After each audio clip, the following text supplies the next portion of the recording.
So role reversal involves a dynamic known as role shift. And this dynamic is very, very crucial in the shared fantasy of the narcissist. Role shift happens usually, but not always, in a two-person relationship. So it's dyadic, it's in a couple. And it is the adoption by one partner of the characteristics or behavior of another partner. The narcissist coerces his intimate partner into a role shift. She becomes him. He expects her to become an extension of himself. He subsumes her. He consumes her. He converts her into an internal object, identifiable only with him. So she becomes him. It's not merger and fusion like codependency. It's predatory consumption. It's like a hostile takeover, merger and acquisition, if you want to borrow similes from business. And it involves coerced role reversal. Role taking is the benign form of role shift and role reversal in the shared fantasy. Role taking involves looking at a situation from the viewpoint of another person, putting yourself in another person's shoes for the purpose of understanding his or her thoughts, or actions, or fears, or needs, or emotions, or cognitions, or whatever. So when you put yourself in someone else's shoes, you are role-taking. Role-taking skills are crucial in developing social cognition and empathy. And in empathy, role-taking is known as perspective-taking, looking at a situation from a viewpoint that is different from your viewpoint. You have a unique viewpoint, point of view, like in pornographic movies, point of view. So you have a unique POV. Perspective-taking asks you to adopt someone else's POV, to see the world through someone else's eyes, if only momentarily, adopting the perspective of another person or the perspective of another social role. So this is a role play exercise, and it enhances empathy. The narcissist is not asking you to take his perspective, to take on his role. No, he's not asking you this. He's asking you to become him. He's asking you to adopt his role as the exclusive, all-devouring role.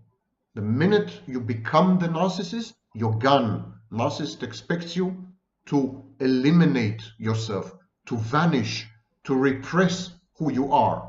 Narcissist regresses you to infancy, where you did not exist in the full sense of the word. Now, the victim in a shared fantasy, the narcissist's so-called intimate partner, reacts to this coercion, to take on, to adopt, to reverse the roles, to become the narcissist. She reacts to this coercion with something known as role ambiguity.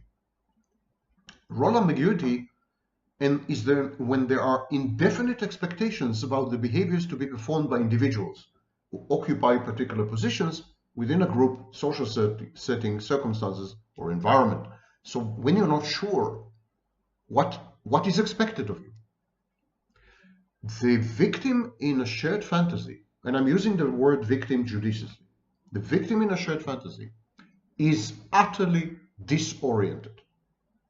The need to transition from her role to his role, from her role to the narcissist's role, completely disorients her, dislocates her, confuses her.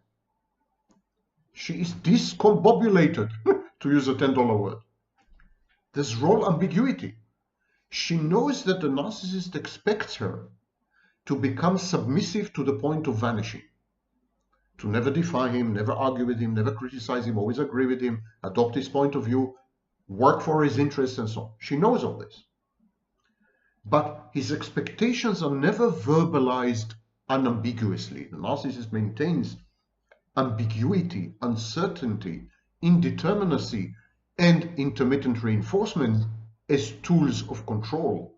He keeps you on your toes, floating above eggshells, lest you break one of them. So, it's a narcissistic technique. So you're never able to say, okay, that's what he wants, these are his expectations, that's the role I have to play from now on. No, you're kept all the time, very, very confused. And so role ambiguity is caused by a lack of clarity regarding the role itself, or lack of consensus regarding the behaviors associated with the role, or the individual role taker's uncertainty with regards to the types of behaviors expected. All three are integral elements of the shared fantasy. No consensus, because you can't negotiate with a narcissist. You can't compromise. No clear script as to what is expected of you. And no understanding, no deep understanding of the narcissist. So even when you try to emulate and imitate him, you keep getting it wrong. He becomes angry. He rages narcissistically. Finally, he begins to devalue and discard you because you have failed to become him optimally. This is role conflict. This is a state of tension or distress caused by inconsistent or discordant expectations associated with your social or group role. You don't know what you're doing wrong. You don't know when you are doing right. You don't know anything. You are extremely distressed, and this anxiety drives down your performance even further. Everything is inconsistent. Everything is dissonant and discordant. You are utterly disoriented. And the narcissist provides the kind of reality testing that makes you, drives you into insanity even further. Now, it's not gaslighting. It's confabulation.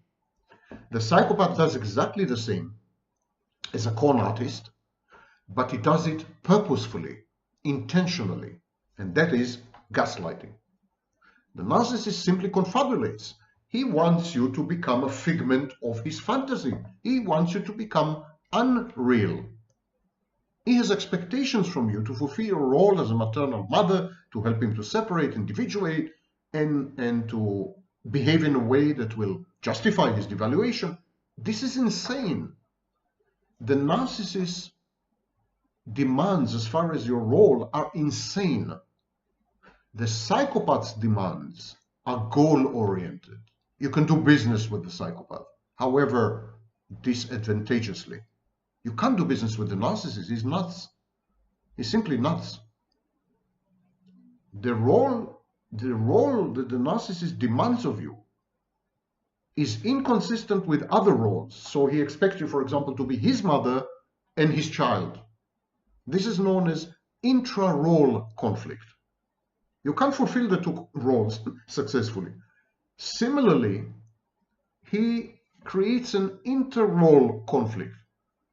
When you occupy more than one role or behaviors, and they are incompatible, there is an intra-role conflict, but also an inter-role conflict.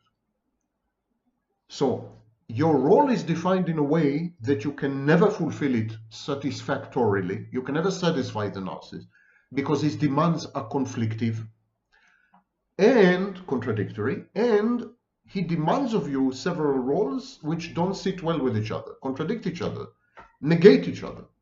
Intra-role conflict, the conflict within your role, owing to crazy, unarticulated expectations, and the inter-role conflict between your various roles, for example, as mother and child. Okay? So you can't get it right. This is what I'm trying to say in so many words. The role differentiation within the shared fantasy is damaged. It's disrupted, is incomplete. In groups and other systems, there's role differentiation. There are many roles. As you're a member of many groups, you're a member of your family, of your church, of your nation state, of your football club. So there are various roles in all these affiliations. And so these roles are differentiated from each other.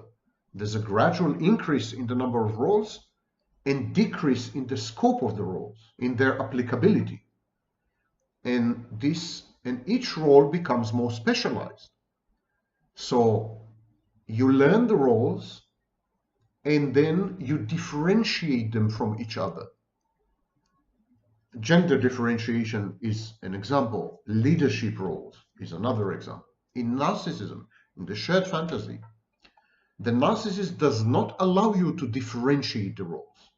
For example, you're not allowed to treat the narcissist as a mother and then you would be only a mother. No. You're also supposed to be the narcissist's child.